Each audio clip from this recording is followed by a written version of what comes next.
Men are not as complicated as many imagine. Deep within their psyche lies a primal instinct, an unconscious call that drives them to protect, conquer, and provide. But this instinct does not awaken for just any woman. It only manifests when something deep inside them is activated. Carl Jung described this phenomenon as the activation of internal archetypes, powerful psychological forces that shape our reactions without us even realizing it. Some men will cross oceans, risk their stability, security, and even their own lives for a woman, while others barely bother to reply to a message. And this is not about luck, beauty, or even love. The true key to understanding this dynamic lies in the concept of projection. A man does not simply fall in love with a woman. He falls in love with what she awakens within him. When a woman touches the deepest part of his psyche, she becomes more than just a person. She transforms into a symbol, a meaning, something he feels compelled to protect, pursue, and keep close at all costs. This phenomenon is not manipulation. It is not a game of power. It is the essence of human psychological connection. A woman who understands this principle does not need to beg for attention, chase after a man, or try to convince him to stay. He will remain by his own choice because, in her presence, he feels stronger, more complete, more aligned with the man he aspires to be. Perhaps you have experienced this frustration before. You gave everything, offered your best, were loyal and understanding. Yet you were still left behind, ignored, or seen as just another option. Meanwhile, other women seem to make little effort, yet they receive devotion, commitment, and sacrifice. This is not a coincidence. The difference is not in how much you give, but in how you position yourself within a man's mind. It is not about being perfect or trying to please him all the time. It is about becoming a presence that naturally and irresistibly activates his masculine essence. Men do not consciously choose whom to prioritize. This process happens at the unconscious level, where archetypes and deep impulses make the decision for them. Jung always emphasized that whatever is not brought to consciousness manifests as fate. This means that if you do not understand how to awaken a man's loyalty and commitment, he will be guided by instincts that drive him away, without even knowing why. But when you understand what truly makes a man risk everything for a woman, you gain access to a power that has always been within you, a power that does not force, does not beg, and does not need to prove anything. Today, I am going to show you exactly how this works. By the time we finish, you will understand why some men defy everything for a woman, while others simply walk away without hesitation. You will see that the difference is not in who she is, but in what she awakens within him. If you want to understand the kind of influence that makes a man cross mountains for you, stay with me until the end, because what I am about to reveal will completely change the way you see relationships. Respect is the invisible foundation upon which every emotional bond stands. When a man feels respected, he becomes more loving, more present, and more willing to give himself to a woman. But when that respect is lost, something inside him begins to shut down. Carl Jung always emphasized that the unconscious responds to subtle stimuli, and this directly applies to relationships. Small gestures, tones of voice, glances, all communicate something far deeper than words. If a man feels belittled, criticized, or treated with disdain, his instincts will react. He may remain physically by a woman's side, but emotionally, he will begin to disconnect, withdrawing into a space where he no longer feels the need to invest his energy. This happens because, for the masculine mind, respect is not just an abstract concept. It is a language through which he perceives his own value within a relationship. Jung explained that every person projects their shadow onto others, and in a man, this projection manifests when he feels that his presence is not valued.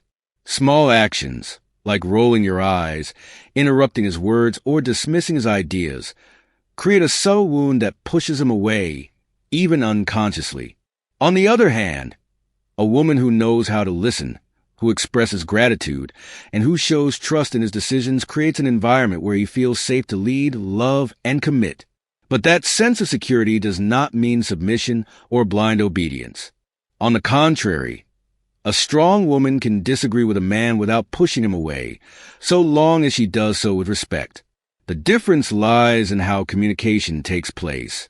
When a man feels heard instead of attacked, his natural response is not resistance, but openness. He becomes more inclined to reflect, adjust his behavior, and even yield when necessary. This happens because his psyche does not perceive an attack on his identity, but rather an interaction that keeps his self-esteem intact. However, respect is not something that should be demanded. Rather, it is reflected in how a woman sees herself. A woman who respects herself, values her time, energy, and personal boundaries, naturally commands respect from a man. If she tolerates mistreatment, inconsistency, and neglect, she unconsciously teaches him that he does not need to honor her. But when she maintains high standards, when she walks away from situations that do not value her, she sends a clear and powerful message. I know my worth.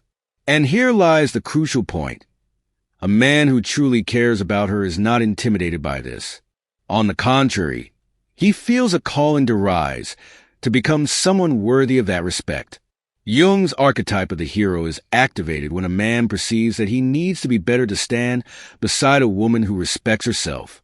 And it is at that moment that he not only surrenders emotionally, but also commits himself unbreakably, because he understands that by being with her, he becomes a greater man than he was before. Men do not associate love with demands or expectations. They do not give themselves because someone insists, demands, or imposes conditions. They surrender to something far more subtle, yet incredibly powerful. Jung described this phenomenon as psychic projection.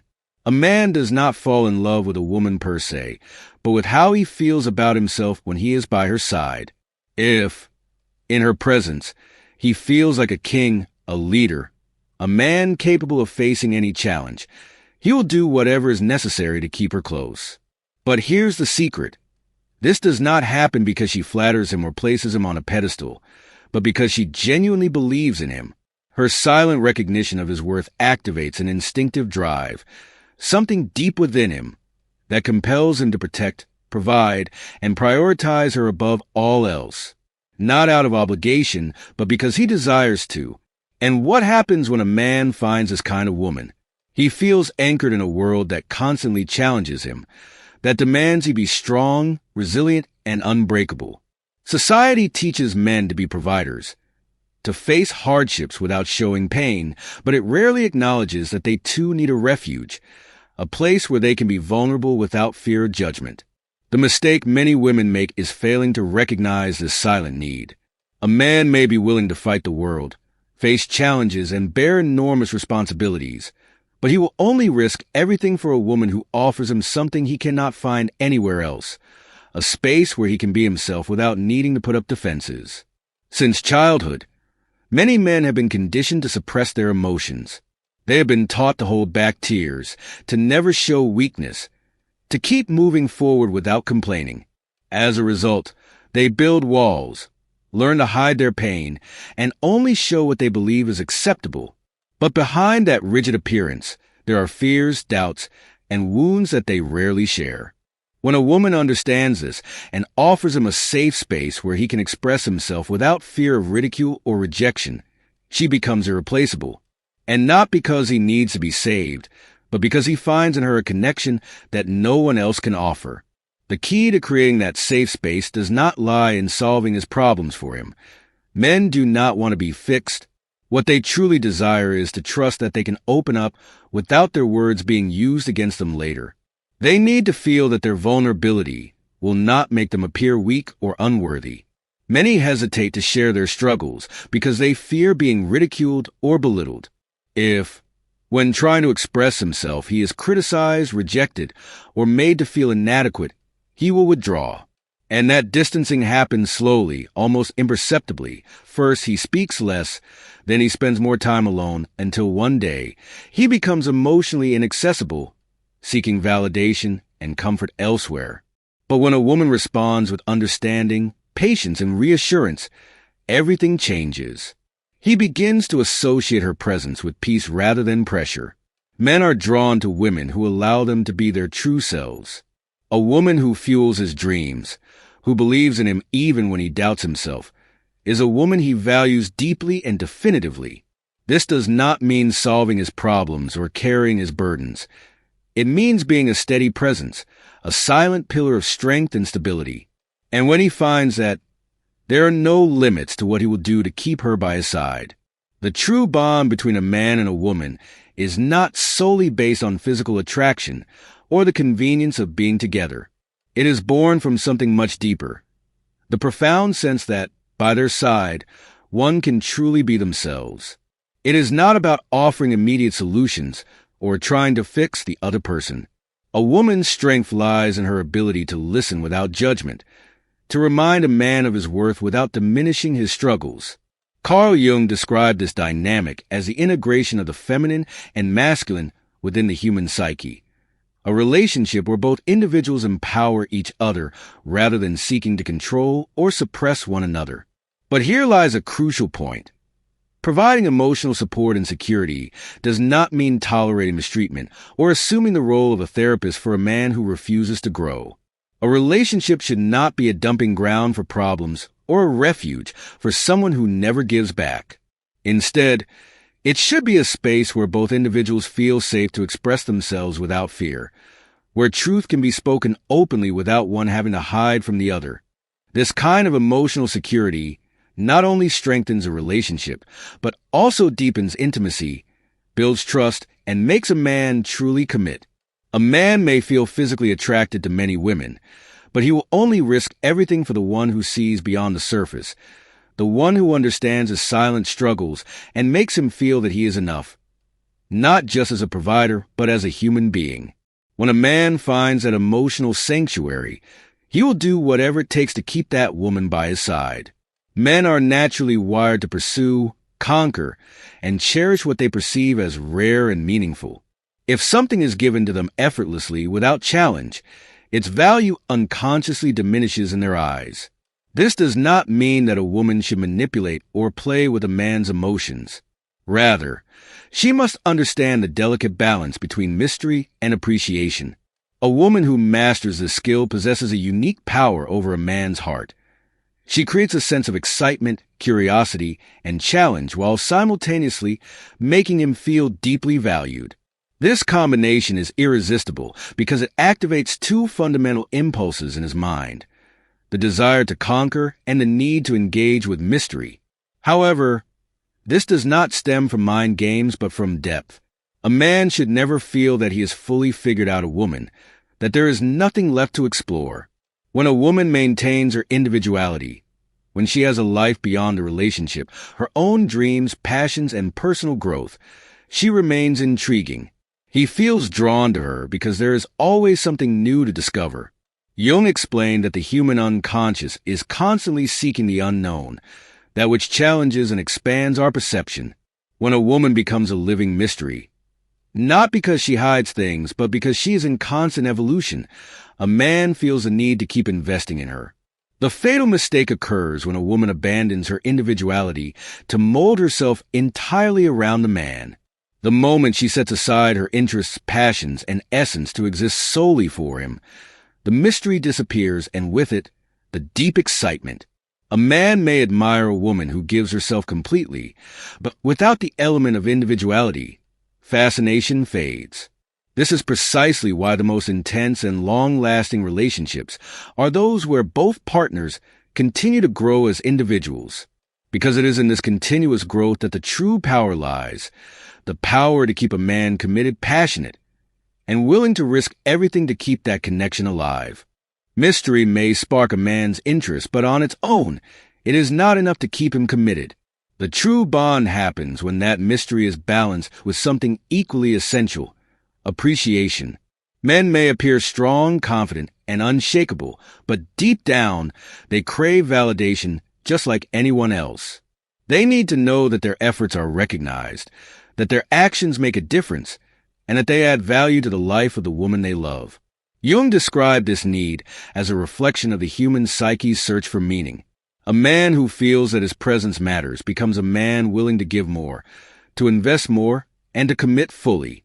Small gestures of gratitude, acknowledging a kind act, expressing appreciation for a moment of support, or simply showing that he is noticed, activate his natural instinct to want to do even more. When a man feels like a hero in the presence of a woman, he is inspired to improve himself, to become an even better version of who he is. But here is where many women make a crucial mistake. They tend to go to one extreme or the other. Some become excessively distant, inaccessible, and too mysterious, creating a cold seduction game where the man may feel intrigued at first, but eventually grows tired of the lack of reciprocity. Others, on the contrary, give everything too soon. They sacrifice their individuality, chase his attention relentlessly, and unknowingly become predictable, too easy to take for granted. The secret does not lie at either extreme, but in the balance between maintaining curiosity and, at the same time, making him feel respected and valued. A man will only risk everything for a woman who keeps his heart engaged in two ways: through the thrill of the chase and emotional fulfillment. He needs to feel challenged by her, to sense that there is always something new to discover in her, but also to know that his presence is appreciated. This balance is powerful because it awakens in him both the desire for conquest and the need for connection. He will seek her company not out of obligation, but because by her side he feels stronger, more complete, more alive. This kind of attraction cannot be forced. It happens naturally when a woman maintains her independence and value without demanding attention or devotion. The true power of a woman in a relationship does not lie in the amount of love she gives, in how much she sacrifices, or in how hard she tries to prove she deserves to be chosen. The real power lies in her ability to walk away when she is not being valued. Men instinctively respect what they fear losing. When a woman knows her worth and is willing to leave a situation where she is not appreciated, it triggers a deep psychological reaction in a man. Suddenly, he realizes that she is not like the others. She is not someone who accepts being placed on the back burner, who tolerates neglect, or who settles for crumbs. At that moment, he faces a choice: to rise to the occasion and give her what she truly deserves, or to lose her forever. The male mind is naturally competitive, driven by the need to conquer and preserve what it perceives as valuable. If a woman shows that she will not accept inconsistency, lack of effort, or disrespect, she becomes a rare and precious prize in his eyes. When she makes it clear that she is not afraid to be alone, that she will not lower her standards just to keep a man around, she distinguishes herself from all the others. Confidence is magnetic. It separates the woman who knows her worth from the one who begs for love, who surrenders her dignity in the hope of holding onto someone who, deep down, is not truly willing to commit. A man may care for a woman, but if he feels that she will always be there no matter how he treats her, he may not feel the urgency to give his best. He may postpone commitments, believe there is always time, and take her kindness for granted. But when a woman clearly establishes that she will not wait forever, that she expects consistent effort and genuine love, his perspective shifts completely. In that instant, he understands that to be with her, he must be more than just someone who is present. He must be a man who genuinely deserves her presence. The true power of a woman does not lie in her ability to convince a man to love her, but in her willingness to leave when she is not valued. This is the moment when the male psyche is forced to confront an undeniable truth. She has options, she is valuable, and losing her is a real possibility. Jung spoke of the process of individuation as the key to self-actualization, and this principle also applies to relationships. A woman who knows who she is, who does not mold herself to fit a man's expectations, but instead maintains her own essence, automatically becomes someone he cannot ignore.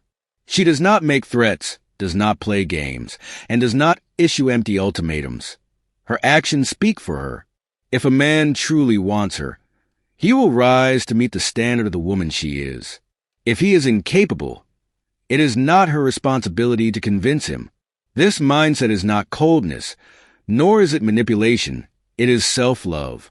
And self-love is one of the deepest psychological triggers in the male mind. Men are not attracted to women they can control, but rather to those they need to conquer. A man will risk everything for a woman who makes it clear that she is not afraid to lose him if he is not willing to give his best. Not because she is playing a game, but because, deep down, she truly values herself. And here lies the paradox. The moment a man realizes that a woman is willing to walk away is exactly when he will do everything in his power to ensure that never happens. In the strongest and most lasting relationships, both partners feel valued, inspired, and challenged to be better. There are no desperate chases or power struggles, only a mutual understanding that being together is a conscious choice, not a necessity born from fear or insecurity. By nature, men will risk everything for a woman who challenges them without disrespect, who keeps desire alive through mystery and appreciation. But above all, a woman who knows her own worth. The secret has never been to change who you are to fit a man's expectations. The real secret is becoming the kind of woman who naturally inspires respect, admiration, and commitment. Jung once said that what we project into the world is reflected back at us. If a man does not give his all for a woman who begs, sacrifices excessively, and seeks constant validation, he will certainly do so for the woman who challenges him to grow, to become stronger, and to show up as his best self. He will risk everything for the woman who maintains her identity without losing herself in the relationship, who remains an irreplaceable force in his life because she knows that if he does not rise to meet her standards, she has the strength to simply move forward. And that perception alone makes you invaluable. If there is one thing you should take from this, let it be this. You do not need to chase love. You need to become the woman who effortlessly inspires respect. When you put yourself first, the right man will reflect that respect back to you. This creates an emotional space where he feels safe to open up in ways he never has before. When you maintain an element of mystery and depth, he will never stop pursuing you. But most importantly, when you understand your own value, the men who fail to see it will naturally fade away, and the one who truly recognizes your essence will do whatever it takes to keep you by his side. You are not here to convince anyone to choose you. You are here to stand in your power, radiate confidence, and allow the right man to step up. The moment you embrace this mindset, you will see a shift, not just in the way men treat you, but in how you see yourself. And that, my friends, is the true foundation of a love that lasts. If this message resonated with you, apply these ideas to your life. Observe the energy you bring to your relationships, the standards you uphold, and the way you allow men to interact with you. The more you value yourself, the more a man will value you in return. And always remember, you are the prize. You deserve to be desired, respected, and deeply loved. But it all begins with the way you see yourself. Until next time, stay strong, stay confident, and never settle for less than what you truly deserve in love.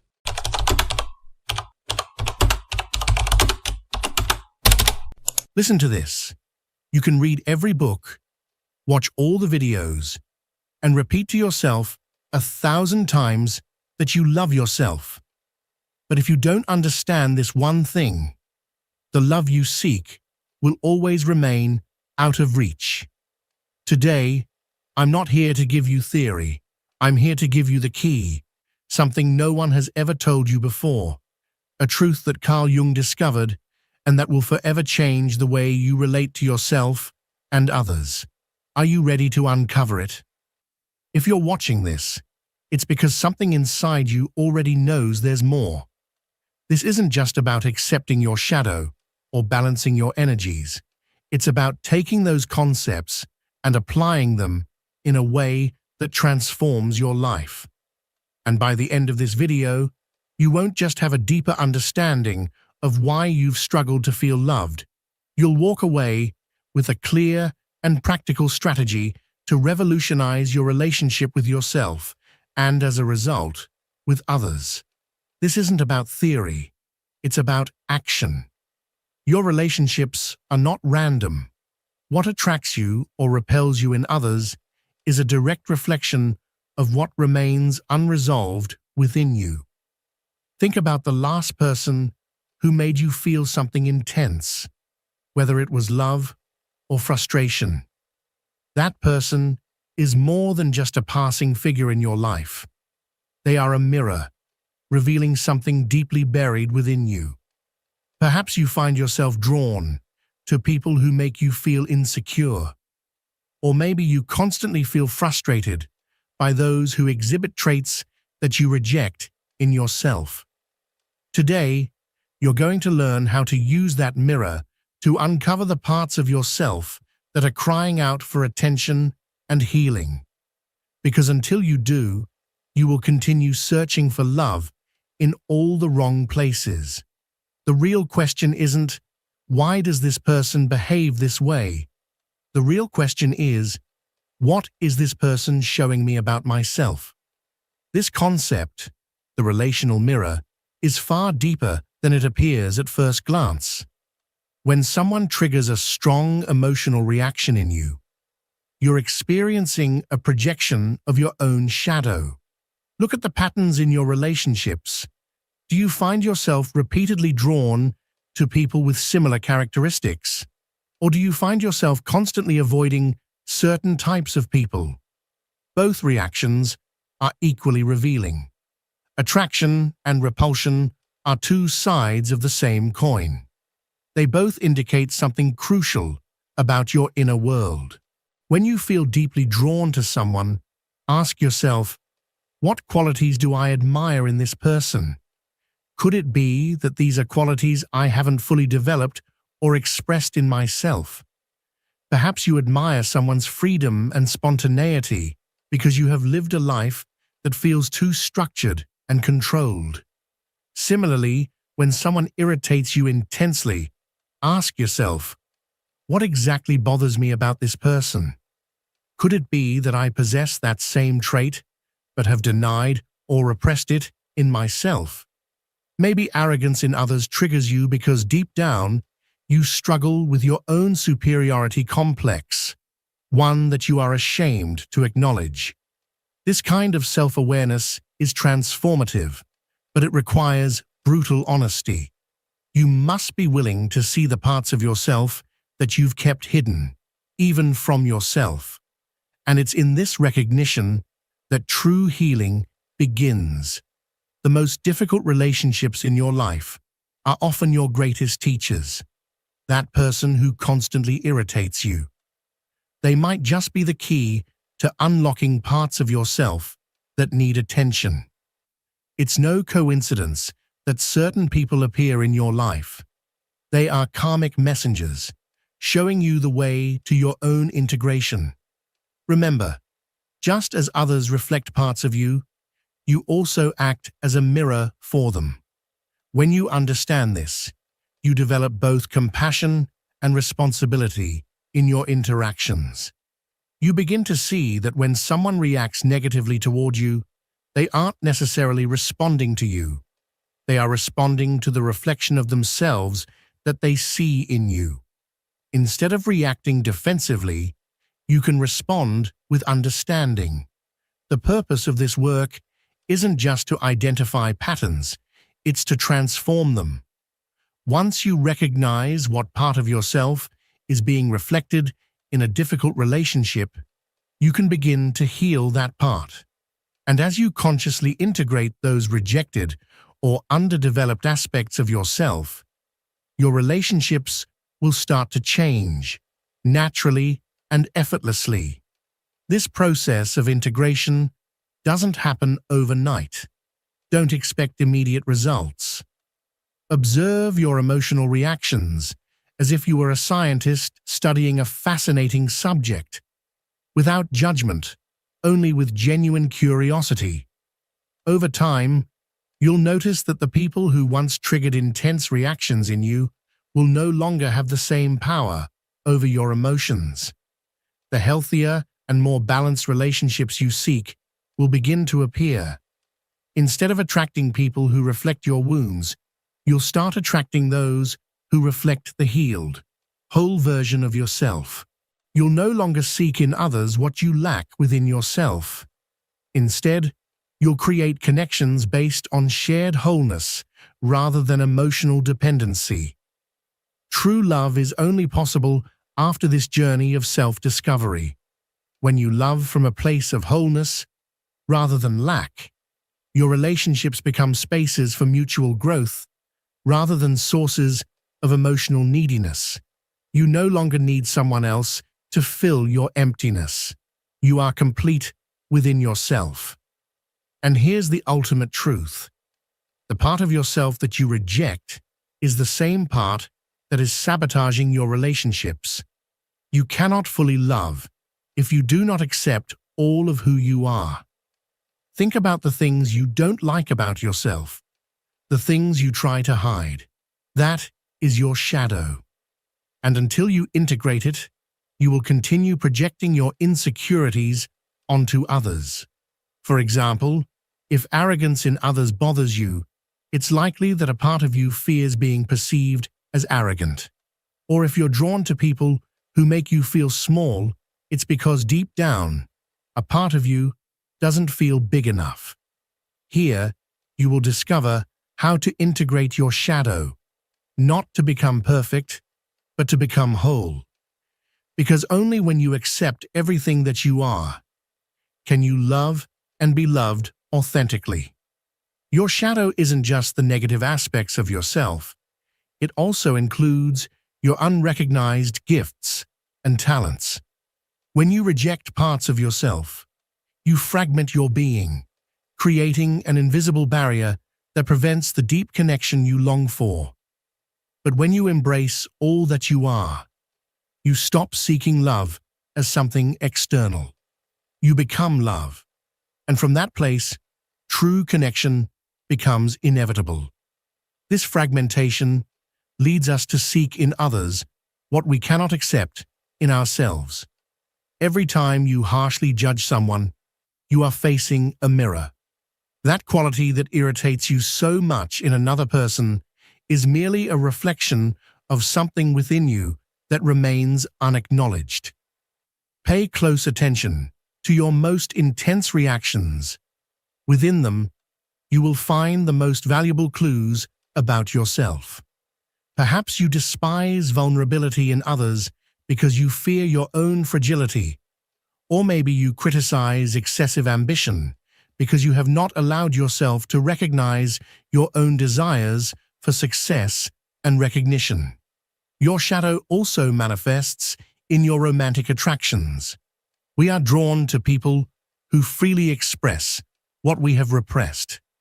If you feel irresistibly attracted to dominant personalities, ask yourself, is there a part of me that longs to express more power and authority? If you constantly seek partners who need to be rescued, you may be projecting your own need for care and attention. Relationship sabotage occurs subtly but persistently. Perhaps you fear abandonment, so you push people away before they have the chance to leave you. Or maybe you fear being controlled, so you resist any suggestion from your partner, even when it is reasonable. These patterns are not random. They are defense mechanisms of your unintegrated shadow. Integrating your shadow requires courage. The first step is to be willing to see it without self-judgment. Whenever you feel an intense aversion to something in another person, ask yourself, where does this exist within me? Not to blame yourself, but to know yourself more deeply. Integration also involves expressing repressed aspects of yourself in safe environments. If you have suppressed your creativity, find spaces where you can freely express it. If you have denied your need for connection, allow yourself to be vulnerable with trusted people. Over time, these rejected parts will transform from hidden saboteurs into sources of strength. A powerful exercise is to write a letter to your shadow. Acknowledge its existence, express gratitude for its attempts to protect you, and share your intention to integrate it with compassion. This internal dialogue can be the beginning of a profound reconciliation with yourself. The beautiful paradox is that by accepting your darkest aspects, you become more luminous. By embracing your imperfections, you become more authentic. And it is this authenticity that opens the doors to genuine connections. The deepest and most fulfilling relationships emerge when two people show up whole, with both light and shadow integrated. You no longer need a partner to complete what you lack. You come as a complete being. You no longer project your fears and insecurities onto others because you have embraced them as part of yourself. Relationships are not just about feeling good. They are about growth. Every conflict, every action, every disappointment is an opportunity to understand yourself better. In this session, you will learn to see love not as an end, but as a journey of self-discovery. Until you understand this, you will continue to repeat the same mistakes. For example, if you always end up in relationships where you feel abandoned, it is because there is an abandonment wound that you need to heal. If you constantly seek people who make you feel secure, it is because there is a part of you that does not feel safe. Here, you will discover how to use love as a tool for growth, not as a goal that frustrates you. When we view love only as a source of pleasure and comfort, we lose its deeper transformative power. Relationships are life's most intense classroom, the clearest mirror of our inner world. Every person who enters your life comes with a specific lesson, and until you learn that lesson, the pattern will repeat itself. The faces may change, but the essence remains the same. Relational patterns are not accidents. If you examine your romantic history, you will find recurring themes that connect seemingly different experiences. Perhaps you always end up with emotionally distant people, or maybe you consistently attract those who need to be saved. These patterns are invitations for self-reflection, signals pointing to internal wounds that need to be acknowledged. Attachment theory teaches us that our earliest bonds shape patterns that repeat in adulthood. If, as a child, you learned that love is inconsistent, you will unconsciously seek inconsistency in your adult relationships because it feels familiar, even if painful. Recognizing these patterns is the first step toward transforming them. The true purpose of romantic love is not to make you happy, though happiness can be a beautiful side effect. Its purpose is to reveal aspects of yourself that would otherwise remain hidden. It is in intimacy that your deepest fears, defense mechanisms, and unexpressed desires come to light. Love is not just about finding the right person. It is about becoming the person who can love deeply, fearlessly, and consciously. When conflict arises in your relationship, the most valuable question is not who is right, but rather, what is this situation teaching me about myself? Perhaps your disproportionate irritation over a simple comment reveals a deep-seated insecurity. Maybe your constant need for control is actually masking a deep fear of abandonment. These insights, while often uncomfortable, are treasures for those seeking personal growth. Attractions, too, serve as powerful teachers. They draw you toward aspects of yourself that you have yet to fully integrate. If you deeply admire someone's sense of freedom, it may be because you long for greater freedom in your own life. If you find yourself captivated by another person's creativity, it could be a sign that there is an artist within you, waiting to be expressed. Your most intense attractions are not random. They are maps guiding you toward unrealized aspects of your own potential. Heartbreak, while painful, presents an extraordinary opportunity for growth. When a relationship ends, you have two choices.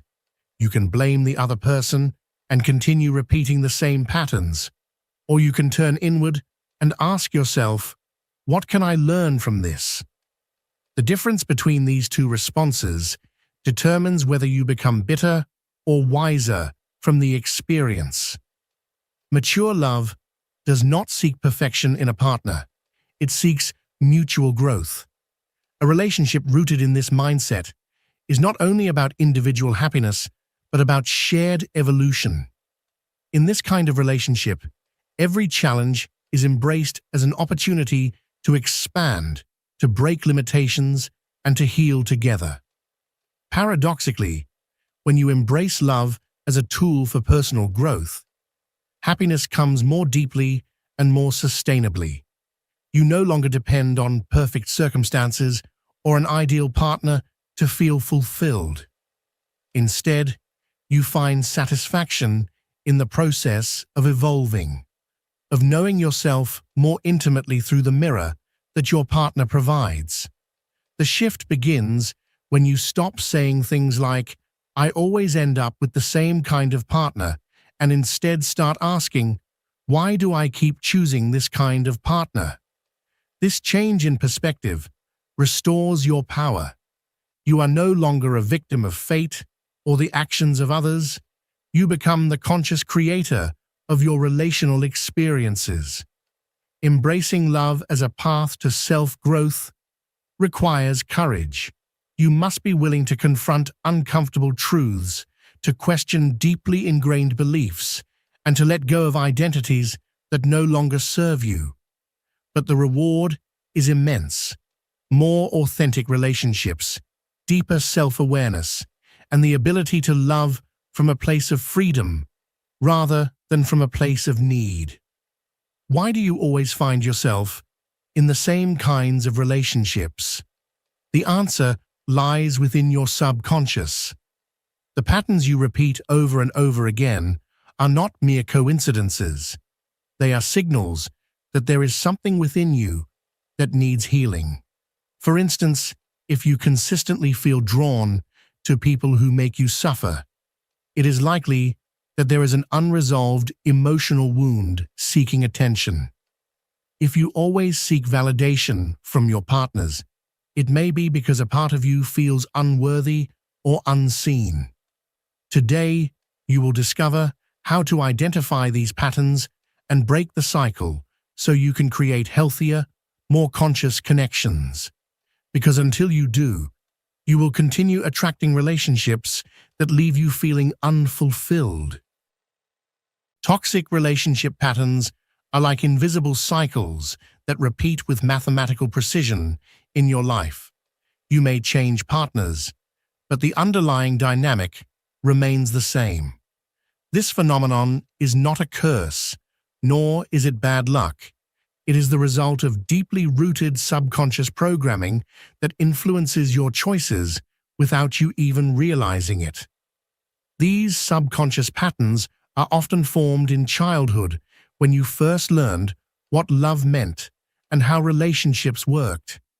If you grew up in an environment where love was conditional upon performance, you may now find yourself constantly seeking approval in your adult relationships. If affection in your past was often accompanied by criticism, you might feel strangely comfortable in relationships where conflict is present. The famous phrase, "What is familiar feels safe," explains why we unconsciously repeat unhealthy relationship patterns. Your brain is wired to seek the known, even when the known is painful. This is why many people leave one toxic relationship only to find themselves in another eerily similar one. The first step in breaking these patterns is developing self-awareness. Observe your relationship history as if you were watching a movie. What themes keep repeating? Do you always end up feeling abandoned? Are you drawn to emotionally unavailable people? Do you tend to lose your sense of identity in relationships? These repetitions are not coincidences. They are clues pointing to specific emotional wounds. Behind every toxic pattern lies a limiting belief. If you constantly attract people who betray you, it is likely that deep inside you hold the belief that you do not deserve loyalty. If you always find yourself in relationships where you feel controlled, you may unconsciously believe that you are not capable of directing your own life. These beliefs act like invisible magnets, drawing experiences that confirm them. Neuroscience teaches us that these patterns are not merely psychological, they are also neurological. Through repetition, you have created strong neural connections. Breaking these circuits requires constant awareness and the deliberate creation of new experiences that contradict your habitual patterns. A powerful exercise is identifying your emotional triggers, those specific situations that elicit disproportionate reactions. Perhaps a simple delay from your partner triggers an intense fear of abandonment, or maybe a casual comment about your appearance activates a deep insecurity. These triggers are windows into your core wounds. Healing begins when you take responsibility for your patterns. This does not mean blaming yourself, but rather acknowledging your role in the creation and maintenance of these cycles. As long as you see yourself as a victim of circumstances or of others, you will remain trapped in repetition. The power to change only arises when you assume responsibility. Breaking patterns requires reconnecting with your body. Relational addictions operate similarly to other addictions. There are somatic signals that precede compulsive behaviors. Learn to recognize how attraction to toxicity feels in your body. There is an intense excitement, a false sense of security, a comforting familiarity. This recognition gives you the opportunity to consciously choose instead of reacting automatically. A fundamental step is setting clear boundaries, both with others and with yourself. If you know you tend to lose your identity in relationships, create rituals that maintain your connection with yourself. If you are drawn to people with narcissistic traits, define clearly what behaviors you will not tolerate. Boundaries are acts of self-love that interrupt patterns of self-sabotage. Real transformation happens when you dare to choose the new, even if it feels uncomfortable at first. If you have always been drawn to drama and intensity, a calm and stable relationship may initially seem boring. This discomfort is normal. You are creating new neural circuits, new ways of experiencing connection. Remember that breaking patterns is not a one-time event, but a continuous process. There will be moments of regression, temptations to return to what is familiar. Each time you recognize the pattern and choose differently, you strengthen your new path. Neuroplasticity is on your side. With each new choice, you literally rewire your brain. The ultimate goal is not relational perfection, but rather the awareness that allows you to choose freely. When you are no longer at the mercy of unconscious programming, you can create relationships that reflect who you are now, not the wounds of your past. You can love, not from lack or compulsion, but from wholeness and freedom. Authentic love is not something you find, it is something you create. When you love yourself unconditionally, love stops being something you seek and becomes something you are. This is the shift that changes everything, because until you understand this, you will keep searching outside for what can only be found within. Love is not something you give or receive. It is something you are. And when you live from that place, your relationships stop being a source of suffering and become an expression of who you are. Because love is not a destination, it is a journey. We have been raised under the premise that love is something external, a force that finds us if we are lucky enough. This romantic narrative, while beautiful, places us in a position of passivity and dependence. We wait to be chosen, to be seen, to be loved. But this perspective reverses the true nature of love. Authentic love emerges from within you like a spring, not as something you must extract from another person. When you depend on external sources to experience love, You create a pattern of perpetual lack. Like a vessel with holes, you will never be able to fill yourself. Love that comes from outside is always temporary, conditional, and limited by another human's capacity. The paradigm shift happens when you recognize that you are the primary source of your love experience. You do not need permission to love yourself. You do not need qualifications or credentials. Self-love is not a reward you earn for being enough. It is your birthright, your natural state. When you remove the barriers you have built against yourself, the practice of unconditional self-love becomes revolutionary in a world that has taught you to value yourself based on your productivity, appearance, or achievements. It means honoring yourself when you fail just as much as when you succeed. It means speaking to yourself with the same compassion you would offer a dear friend. It means recognizing your intrinsic worth, independent of any external validation. As you cultivate this loving relationship with yourself, a transformation occurs in your external relationships. You no longer approach others from a place of need or emptiness, but from wholeness. You no longer seek in others what you lack. Instead, you generously offer what you already have in abundance. The beautiful irony is that when you stop desperately needing love, you become more capable of experiencing it deeply. Your relationships then become spaces of expansion, not completion. You do not seek someone to make you happy. You share the happiness you have already cultivated. You do not expect another to heal your wounds, though you may grow alongside them. You do not depend on someone else to feel valuable, though you celebrate the value they see in you. This shift transforms the very nature of your attractions. When you operate from lack, you attract people who mirror your unhealed wounds. When you operate from wholeness, you attract people who reflect your integrity, who resonate with your frequency of self-love. It is the difference between an attraction based on addiction and an attraction based on affinity. The practice of self-love is not narcissism. In fact, it is its opposite. Narcissism arises from deep insecurity, from an inner void that seeks constant validation. Authentic self-love comes from recognizing and honoring your complete humanity.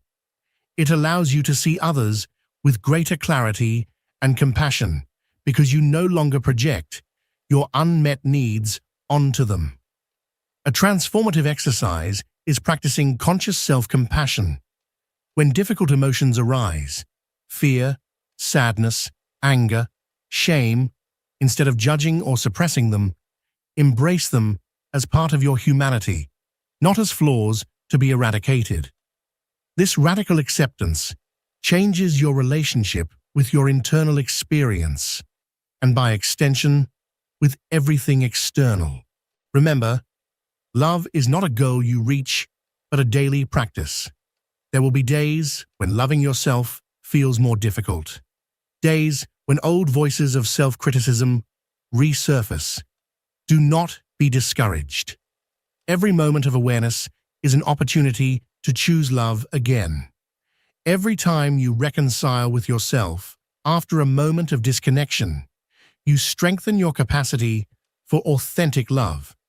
The greatest paradox is that when you stop seeking love as something you lack, you discover it has always been there, like a fish, desperately searching for the ocean while swimming in it. You have been immersed in love all along.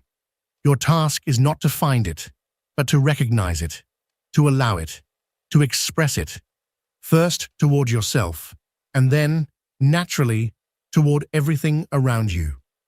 This is the secret that mystics and sages have shared throughout the ages. Love is not something you do, it is something you are. And when you live from that truth, every relationship, every encounter, every moment becomes an expression of that loving essence that is your deepest nature. Love is not a prize given for being enough.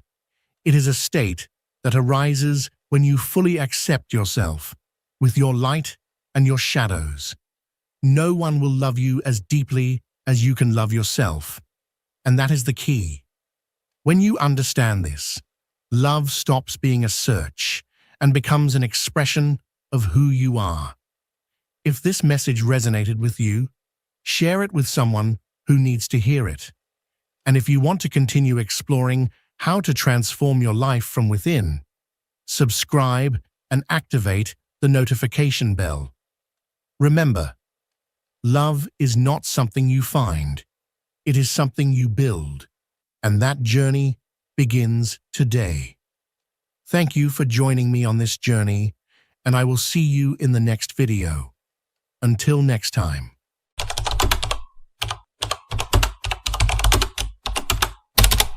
Imagine this. You wake up as the first ray of light touches your face, but you don't feel anything. No gratitude, no excitement, no sense of purpose. There's just a weight on your chest that you can't explain. It's not sadness, and it's not despair. It's something much more elusive: emptiness. You get out of bed, get dressed, eat a tasteless breakfast on autopilot, and step outside to face a day you never really chose to live. You walk into a routine that wasn't built by you. You go to a job that you don't love, surrounded by people who don't truly know you, and everything appears normal. No one screams, no one cries, no one complains. And yet, something deeply silent is dying inside of you. What if that tiredness you feel every day isn't physical? What if it's not stress, not a lack of motivation, not even clinical depression? What if what's slowly draining your spirit is the fact that you're trapped in a life you never consciously chose? Carl Jung once wrote that the greatest danger of modern life is not external chaos, but internal conformity, the slow erosion of the self, the quiet surrender of the soul in exchange for approval, for superficial success, for the validation of a system that punishes individuality. How did we end up here? They told us that we would study, get a job, build a family, save money, and that would be the formula for a good life. But no one ever asked us if that was what we truly wanted. No one taught us to look inward. No one prepared us for the invisible cost of obedience. And now, millions of people walk through life like sleepwalkers, functional, polite, seemingly successful, but empty. Not tired because of what they do, but because of what they have stopped being. There's an invisible trap in our society, one that Jung saw with clarity. The modern individual has no soul, only a function. We are trained to perform, not to feel, to produce, not to question, to conform, not to be. But when was the last time you truly questioned your day-to-day life, your job, your relationships, your goals? Are they really yours? Or were they implanted by a culture that worships efficiency and mocks introspection? Think about it. How many decisions have you made from a place of authenticity? And how many were born from fear? Fear of disappointing others, of failing, of not fitting in. And in that silent fear, how much of yourself have you had to hide? This is not a kind of tiredness that a vacation can fix. It's not something a new business or a self-help book can solve. It's deeper than that. It's the silent scream of a soul begging for a life filled with meaning. It's the shadow of the life you've left behind in the name of doing what others said was right. Modern psychology tries to medicate this discomfort. It gives it clinical names, isolates its symptoms, and tells you it can be managed. But Jung knew something essential. The soul doesn't suffer without reason. Behind the exhaustion, behind the chronic boredom, behind the constant anxiety, there's a terrifying truth that most people don't want to face. The life you're living is not your own. And still, every morning, you repeat the same ritual. Because it's easier to stay asleep than to stare into the abyss of an unlived life. It's more comfortable to be part of the machinery than to stop and ask if that machinery is destroying you. But what if you dared to look beyond the fatigue? What would you discover if you began to undo the social programming that dictates who you're supposed to be? Are you willing to give up the false safety of an acceptable life to start living an authentic one? Because here's something no one ever told you. The soul always knows when it's in prison. And even if you can't hear it screaming, the silence is heavy. It consumes you. It drains you. Until one day, you may finally wake up, only to realize it's already too late. And it is precisely in that existential silence that the real journey begins.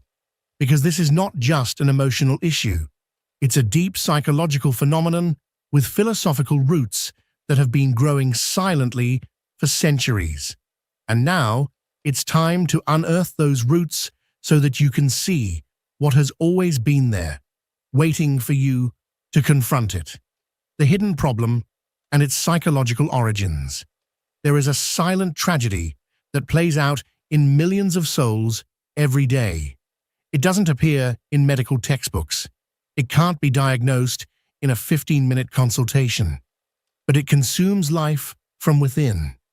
The disconnection between who we are and the life we live.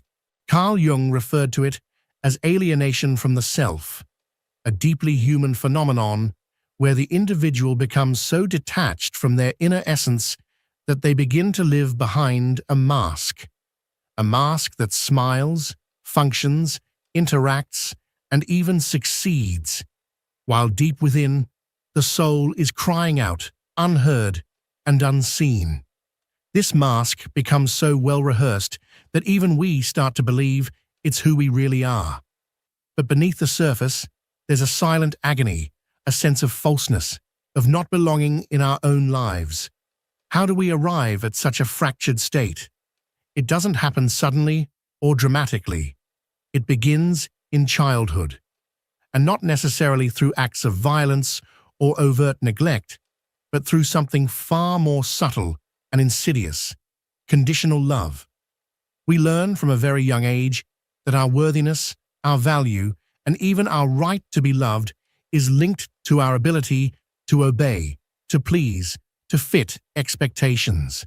And so, bit by bit, we build a socially acceptable personality.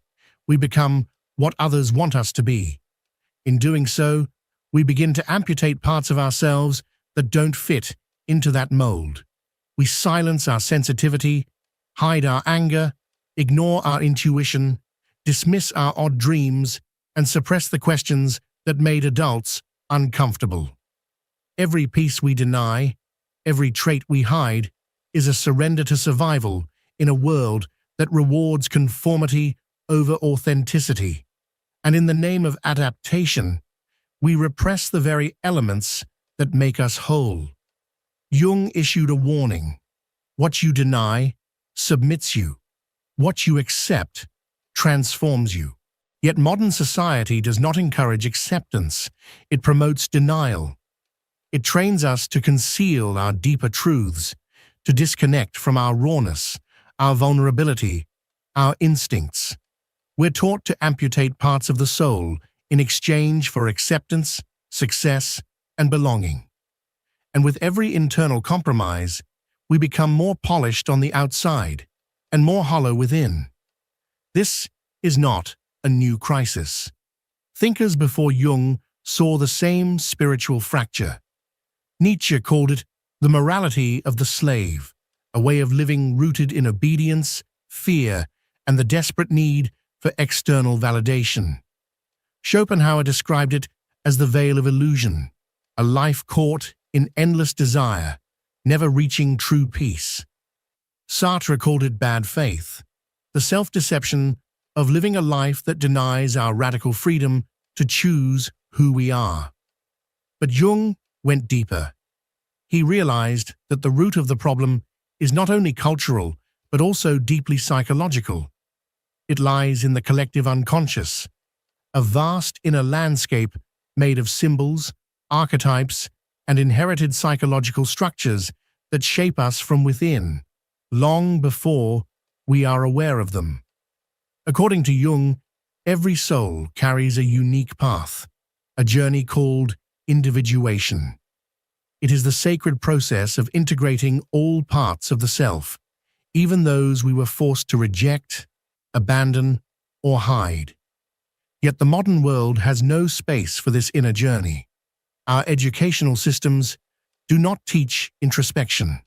Our work environments rarely reward authenticity, and our family systems, often unconsciously, repeat cycles of trauma under the guise of love.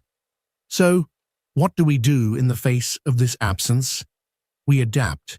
We build efficient, productive, agreeable identities.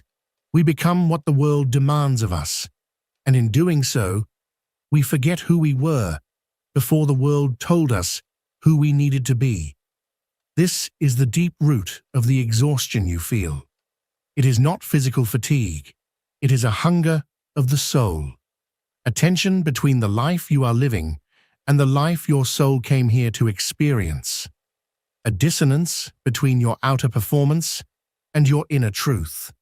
And the most tragic irony, many people try to cure this spiritual emptiness with even more effort. They chase goals, start routines, follow diets, rearrange their lives, believing that if they just improve enough, that emptiness will vanish. But the soul cannot be nourished by achievements.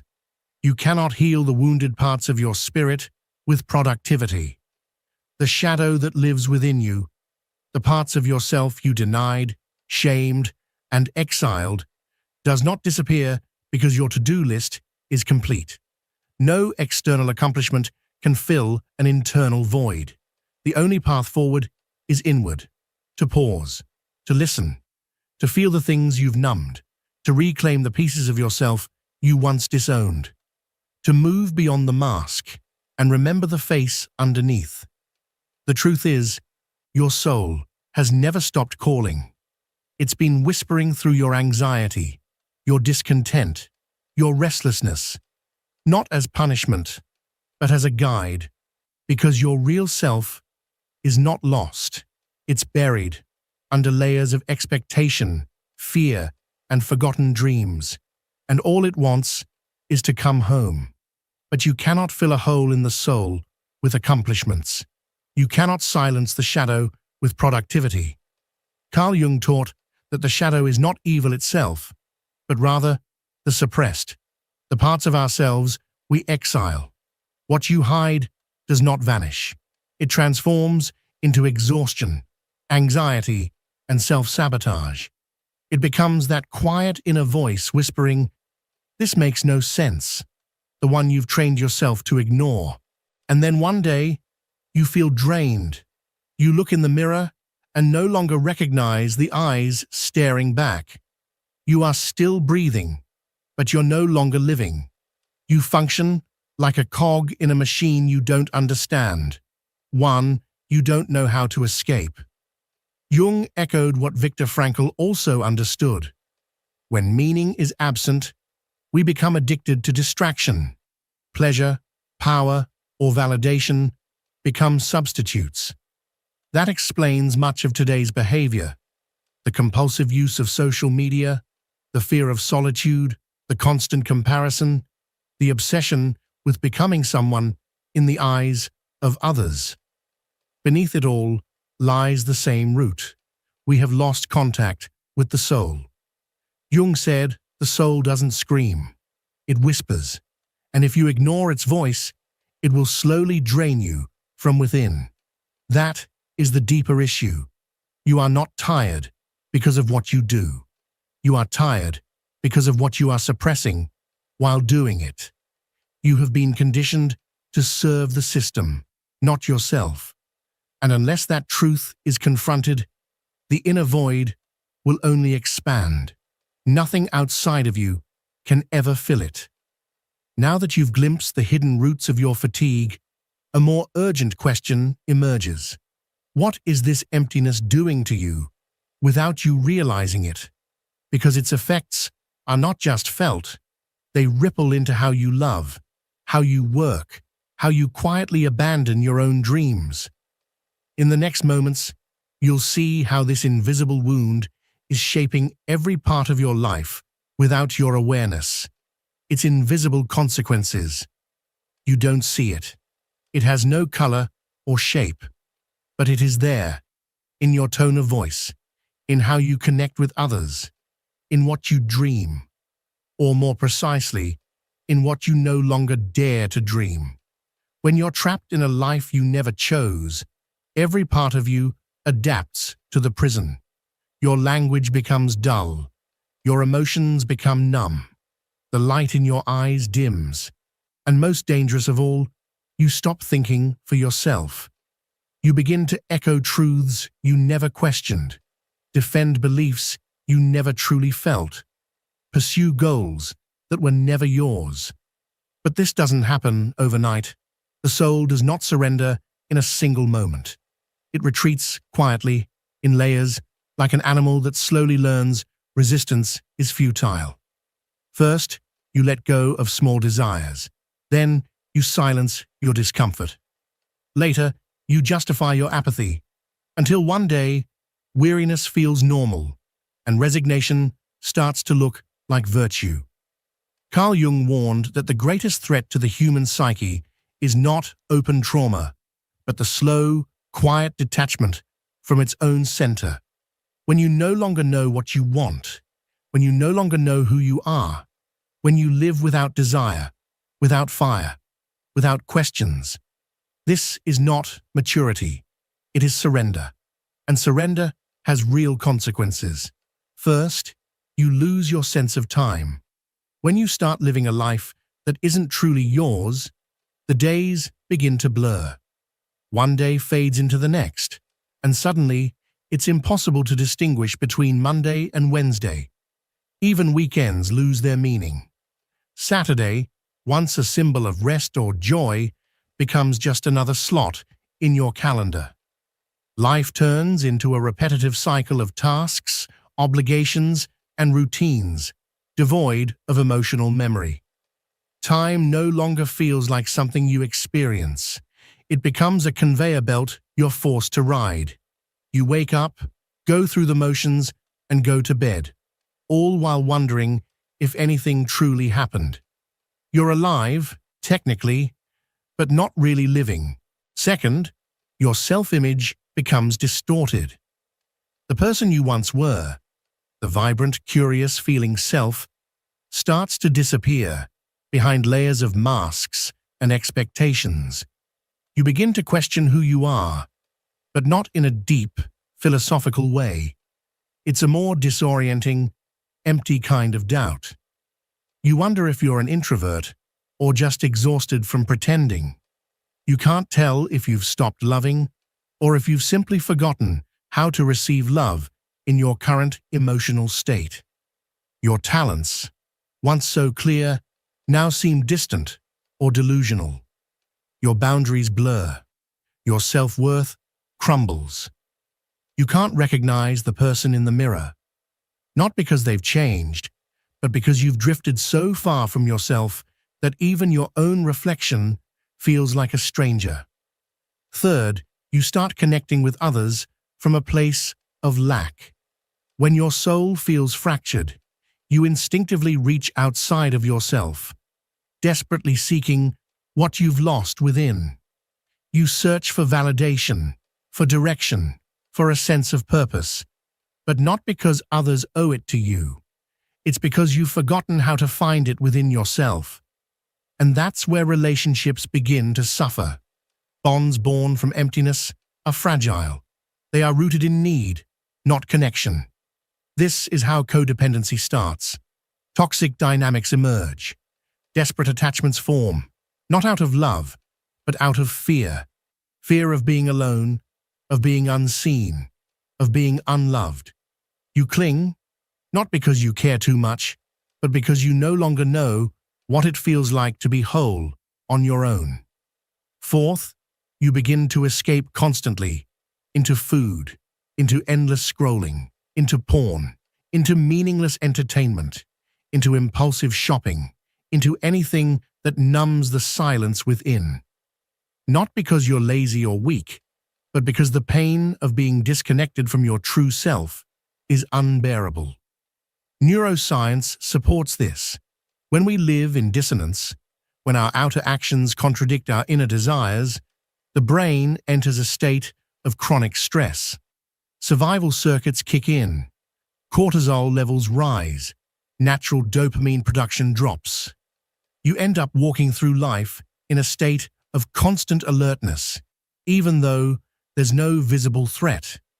You're tired, irritated, indifferent, but you don't understand why. You just know that something inside feels wrong, broken. Society calls this adulthood. But Carl Jung had another name for it: disindividuation, the reverse of soul growth. It's the unraveling of who you are meant to be. And here lies the cruelest irony. The more successful you become by society's standards, the more you risk betraying yourself. The more functional you appear, the more disconnected you might actually be. The more praise you receive, the deeper your truth might be buried under layers of conformity and performance. And so, the emptiness grows, not from failure, but from succeeding at things that don't align with your essence. This existential void doesn't only show up in big life decisions. It creeps into the small ones too. You accept jobs that drain you. You maintain friendships that deplete you. You repeat habits that quietly destroy you. You say yes when everything in your body screams no. And the worst part? You justify it all with words like maturity, realism, responsibility. You convince yourself this is what it means to be an adult. But deep down, beneath all the logic and defense mechanisms, you know something's off. You know you weren't born to be a shadow of your true self. You know that another kind of life is possible, but that it's a path that won't reveal itself through conformity or comfort. Psychiatrist Gabor Mate, in his work on trauma, explains something profoundly important. When a person has to choose between authenticity and belonging, they will almost always choose belonging. Why? Because being rejected for who you are is more painful than pretending to be someone else. And so, from a young age, we learn to betray our authenticity to avoid the terror of abandonment. But this survival mechanism comes with a cost. You become a more palatable version of yourself, a version that's acceptable, tolerable, normal. And after a while, you forget what it ever felt like to be truly yourself. And now, here we are, an entire generation that is confused, anxious, high-performing, yet empty. People who've done everything right, but still feel like something's missing. People who've followed the script: education, job, relationships, success, only to arrive at a place that feels hollow. And the consequences aren't waiting somewhere in the future. They are already here, showing up in your thoughts, your emotions, your choices, your restlessness, your fatigue. They are woven into the way you exist, right now.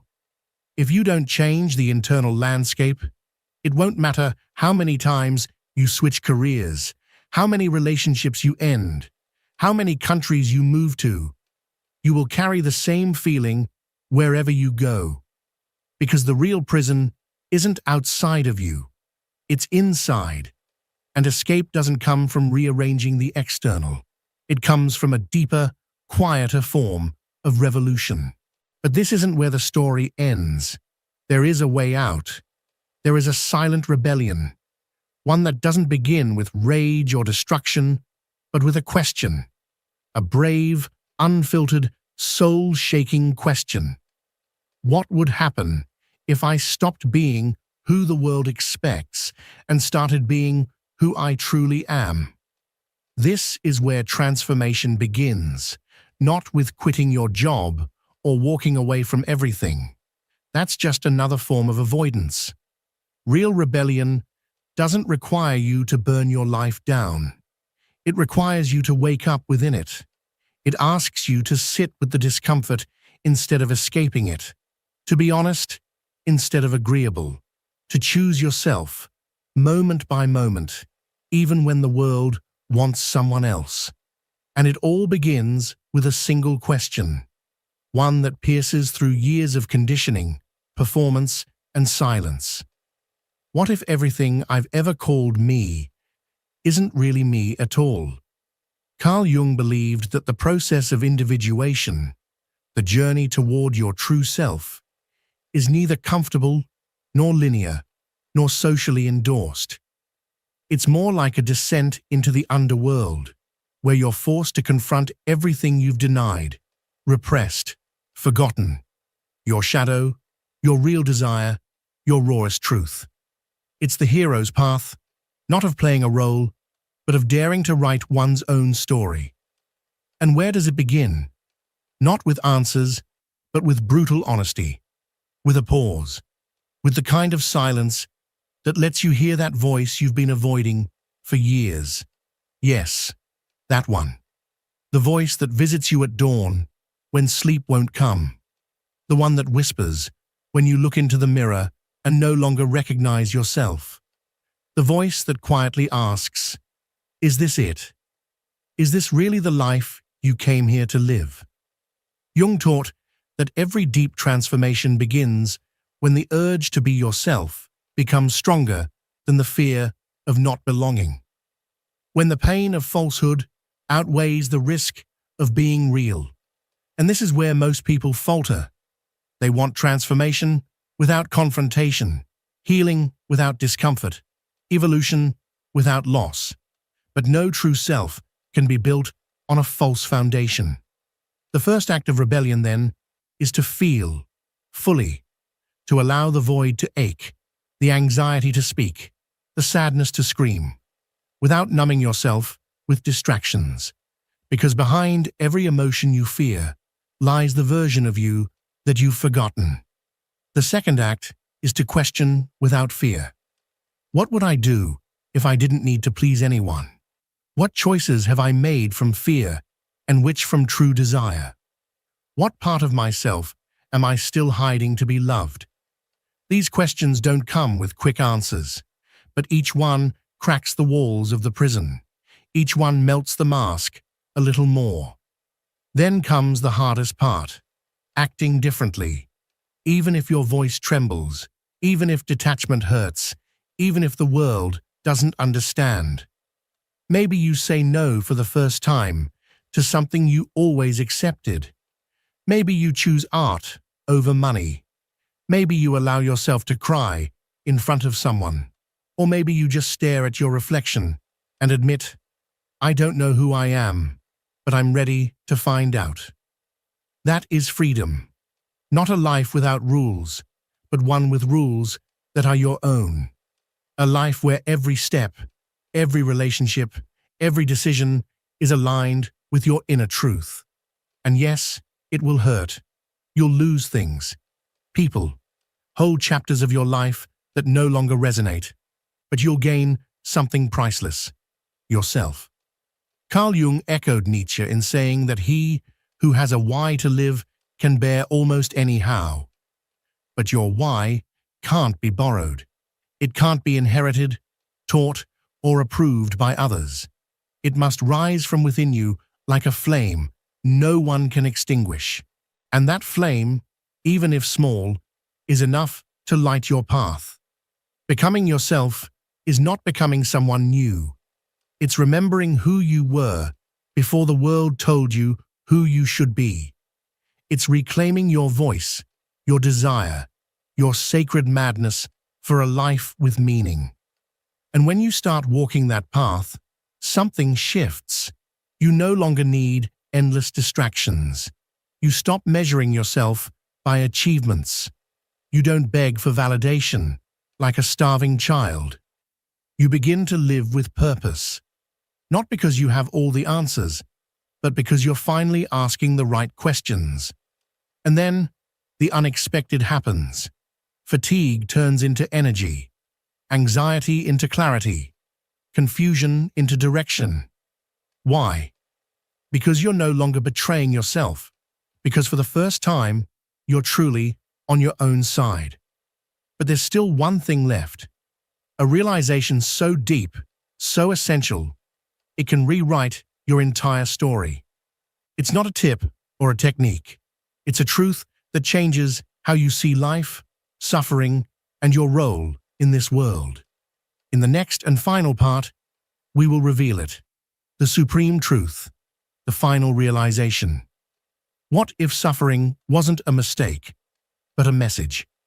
What if every piece of anguish, every sleepless night, every silent sigh was trying to tell you something you've long forgotten? The deepest truth Carl Jung ever uncovered isn't only found in his theories or even his books. In this life you lead, it's not about running away from pain or avoiding discomfort. Rather, it is about facing it head-on, about dedicating yourself to unraveling the mysteries that lie within your suffering. What you discover in that process is both beautifully simple and profoundly terrifying. The clarity you seek, true clarity, can only come when you dare to look deep inside your own heart. Carl Jung once said, "Who looks outside, dreams. Who looks inside, awakens." This awakening is precisely what you have been avoiding or postponing. For so long, you believed your exhaustion stemmed from external sources, the pressures of work, the relentless demands of life, the shadows of your past, the overwhelming stress that seems to follow you everywhere. But now, finally, you see it for what it is. That exhaustion isn't physical, it is spiritual. It is the weight of living out of alignment with the deepest needs of your soul.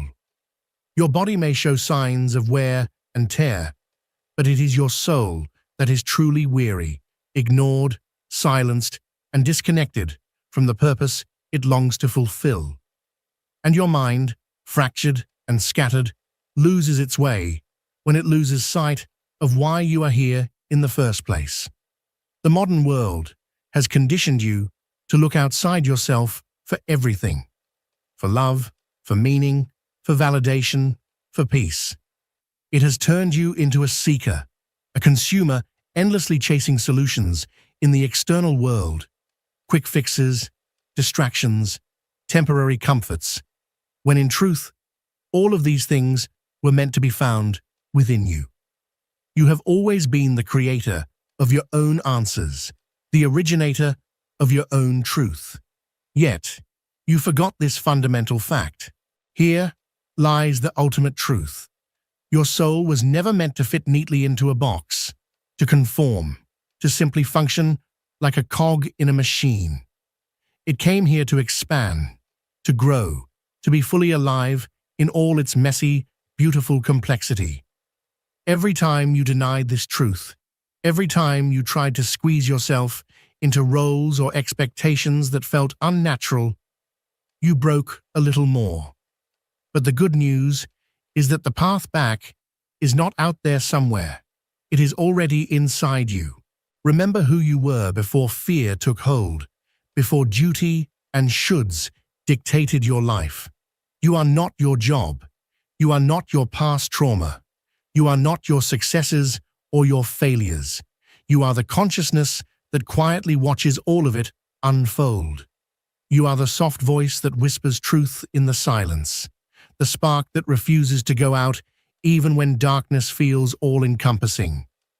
That spark, that indestructible core, which Jung called the self, is exactly what you came here to manifest. You were never meant to simply survive. You came here to individuate, to slowly become the whole complete expression of who you truly are. Light and shadow, chaos and order, instinct and soul, all parts of one magnificent being. When you finally embrace this wholeness, the internal battles cease. The exhaustion that once consumed you begins to fade because you are no longer pretending to be someone you're not. Anxiety loosens its grip because you've stopped running in endless circles. What once felt like emptiness reveals itself as sacred space. What you once interpreted as pain now shows up as guidance, a teacher helping you navigate your path. The chaos that seemed unbearable becomes the very ground upon which you rebuild yourself, stronger and wiser. And in this moment, everything makes sense. Every misstep, every dark night of the soul, every moment of doubt, all of it was leading you here, to this exact understanding. You are not broken. You are remembering. You are not lost. You are waking up. And when this awakening takes place, when you stop running from yourself and start truly inhabiting your being, the world around you changes too. Not because the world itself has transformed, but because you are no longer the same person looking at it. This is the ultimate realization. The freedom, the peace, the sense of belonging you have been seeking in the outside world has always been inside you. It was never lost. It was just buried beneath layers of fear and conditioning. So breathe. You don't need to fix everything today. You don't need to accomplish it all at once. You only need to come back to yourself, to feel what you have been avoiding, to face what you have silenced, and to be what you have hidden away. This is your revolution. This is your act of love. This is your true homecoming. You are not tired. You are simply coming home. If you've made it this far, it's no coincidence. Something is stirring within you, an awakening that perhaps you hadn't fully recognized before. It means that a part of your inner self is beginning to change, to grow, and to seek something greater, something that transcends the daily grind. This moment you're experiencing is a sign, a nudge from your own consciousness, telling you that you're ready to explore new perspectives, question old beliefs, and open the door to transformation. I invite you to take a moment and share in the comments which part of this message moved you the most. Your reflections are not only valuable to you, but can also become a beacon of light for those walking a similar path. Sometimes, when we express what resonates with us, we create a ripple of inspiration that can reach souls far beyond our imagination. Your words could be just what someone else needs to hear right now, a source of encouragement, a spark of hope, or simply the reassurance that they are not alone. If this message has resonated with you, if it has made you reflect, please consider supporting this channel in whatever way feels right for you. Whether it's by clicking the subscribe button, activating the notification bell, or simply participating and sharing, your energy and participation are the fuel that keeps this content flowing. Every little bit of support helps these ideas and reflections reach more hearts and minds, reaching those who need them most. The energy you contribute here is more powerful than you know. It helps maintain a space where consciousness can grow, where deeper understanding can flourish, and where the seeds of change can be planted. By being part of this community, you become a common thread that unites those seeking meaning, growth, and transformation. So thank you, not only for watching and listening, but for being here, for being open, and for being willing to embark on this journey of awakening alongside others. Your presence matters, and together we can continue to build a space where truth, inspiration, and healing continue to spread.